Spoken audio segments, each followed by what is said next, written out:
ஒரு நான் புதுக்கோட்டையில 41வது வார்டு பொன்னகர்ல வசிக்கக்கூடிய விருப்ப ஓய்வு பெற்ற பட்டாதாரி ஆசிரியர் அடைக்கம்மை. என்னுடைய உடல் நலம் குன்றிய தம்பியும் கூடவே இருக்கிறாரு டாக்டர் சோமசுந்தரம். எங்களை வந்து கடந்த 9 மாதங்களா புதுக்கோட்டை முன்னாள் எம்எல்ஏ திரு கவிதை பித்தன் ஐயா அவர்களுடைய மகன் 42வது வார்டு கவுன்சிலர் கவிவேந்தன் அவர்கள் ஆட்கள் மூலமா கொலை மிரட்டல் அச்சுறுத்தல் விடுத்து வர்றாரு. எங்களுடைய சொத்துக்கள், அதாவது என்னுடைய வீடை விற்று அந்த பணத்தை வந்து அவர்கிட்ட கொடுக்கணுமா, அதுபோக என்னுடைய ஓய்வூதிய சேமிப்பு பணத்தையும் அவர்கிட்ட கொடுக்கணும், இல்லைன்னா அவங்க கொன்னுடுவாங்க அப்படின்னு சொல்லி ஆட்கள் மூலமா எங்களுடைய நகரத்தார் சமூகத்தை சேர்ந்தவங்க மூலமாவும் சொல்றாங்க. எங்க உறவுக்காரங்களை எல்லாம் வரக்கூடாதுன்னு சொல்லி அச்சுறுத்தி அனுப்பிட்டாங்க. அவங்க இப்போ ஃபோன் பண்ணா கூட எடுக்க மாட்டேங்கிறாங்க.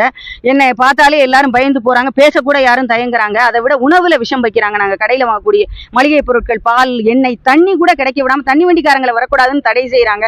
குடிக்க தண்ணி இல்லாம தவிக்கிறோம். அத்துமீறி வாசல்ல யாரா கெஞ்சி அடிச்சு பிச்சைக்காரி மாதிரி போய் தண்ணி வாங்கினா கூட பின்னாடி ஆளை விட்டு அந்த தண்ணியில பவுடர் மாதிரி அடிச்சுட்டு போயிடுறாங்க. அதை குடிச்சு 9 மாசமா நானும் தம்பியும் அனனுவா செத்துக்கிட்டு இருக்கோம்.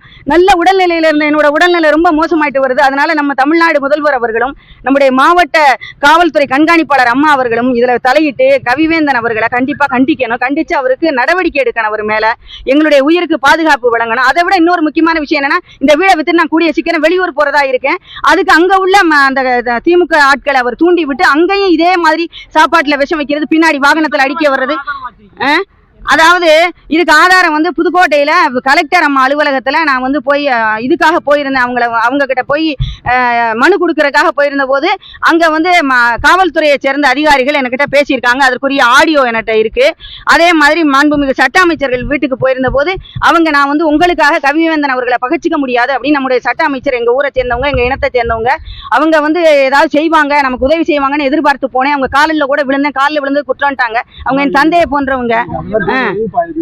சரி, கவிவேந்தன் வந்து வீட்டை விக்கிறதா சொன்னாருன்னு நகர்மன்ற தலைவர் ஐயா அவர்கள் ஒரு தடவை சொன்னாரு.